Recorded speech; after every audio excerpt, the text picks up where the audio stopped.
le savez, à l'orée du fait que tout le monde, surtout les jeunes, et je veux parler de la fête de Saint-Valentin, qui est une fête où normalement, à l'entendre son origine, ça va pas être pour seulement les jeunes, doit être parce que c'est célébrer l'amour et autres. Quelle est votre vision, votre appréciation sur cette fête-là et l'engouement qu'ont les jeunes aujourd'hui à cette fête?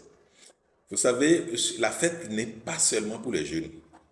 Non seulement cette fête, elle est pour toutes les personnes, toutes les couches, mais très importante lorsqu'il faut la déchiffrer de façon symbolique.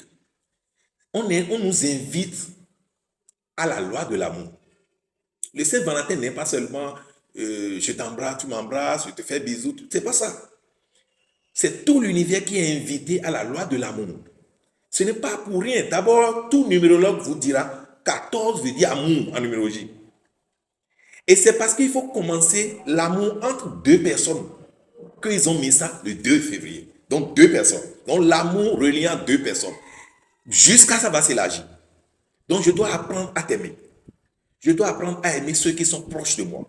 Je dois apprendre à aimer mes enfants. Je dois apprendre à aimer mes femmes. Je dois apprendre à aimer mon entourage. Je dois apprendre à aimer les gens de mon quartier. Je dois apprendre à aimer les gens de ma ville, de mon village. Je dois apprendre à aimer les gens de mon pays. Pourquoi pas de tous les pays? Pourquoi pas mon continent? Pourquoi pas le monde? Lorsque votre amour dépasse les frontières, vous commencez par véritablement profiter de votre lumière intérieure. Il faut que votre amour dépasse les frontières. Si je t'aime parce que tu es un bon journaliste, je ne t'aime pas encore. Si j'aime ma femme parce qu'elle s'habille bien, je ne l'aime pas encore. Je dois apprendre à l'aimer sans savoir pourquoi je l'aime. Je l'aime parce que je l'aime. Et quand je vais commencer par aimer tout le monde comme ça, sans être bête, parce que lorsque l'amour vous pousse à être bête, ce n'est plus de l'amour, c'est juste de la passion. Donc je dois aimer sans être bête. Et à ce titre-là, c'est fini, je réussis mon amour. Et c'est ça que tout homme doit cultiver. Et puisque les sociétés initiatiques ont compris cela, ils ont inséré ça dans nos faits et gestes.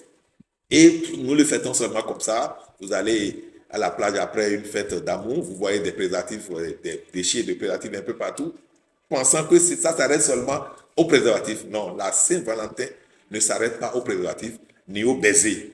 Mais on doit prendre conscience que nous sommes les fruits de l'amour pur. Et nous devons cultiver cet amour-là. Voilà. Et quel est votre message à l'endroit des jeunes et des couples pour cette 14 février? Je vais juste dire aux couples, aux jeunes, à tout le monde, de commencer par cultiver la conscience de l'amour dans les foyers.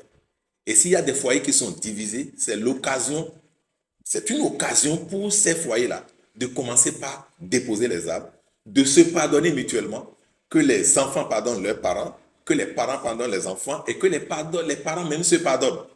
Et qu'à chaque fois qu'on veut poser un acte, il faut se poser la question, est-ce que l'acte que je veux poser dérive du vrai amour?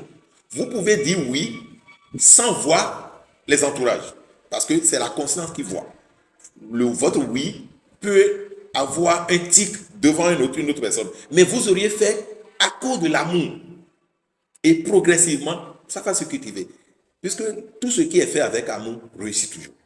Mais tout ce qui est fait sans amour finit par s'autodétruire. C'est une loi. Donc, si vous pouvez agir à la maison avec amour, si même celui qui est censé vous présenter une facture rentre, il faut l'accueillir avec joie. Ce n'est pas lui qui a établi la facture. Alors que parfois, les gens vous disent, quittez ma maison. Non, il faut l'accueillir. Et c'est ça même la culture vaudou. Lorsque un vaudou vrai veut déjeuner, que quelqu'un lui rend visite, il va lui donner quelque chose. Il va le faire asseoir et partager le repas avec lui. On suppose que peut-être c'est lui qui est Dieu, on ne le connaît pas. C'est lui peut-être une déité qui est en train de venir. C'est la culture vaudou, ça. Mais on est en train de vivre la même culture vaudou sans un minimum d'amour que je savais. Il faudrait que nous retournons à l'ancienne école. Je crois que ce serait mieux pour nous. On n'aura pas à trop étudier l'amour avant d'agir avec l'amour. Merci beaucoup. Merci, mon frère.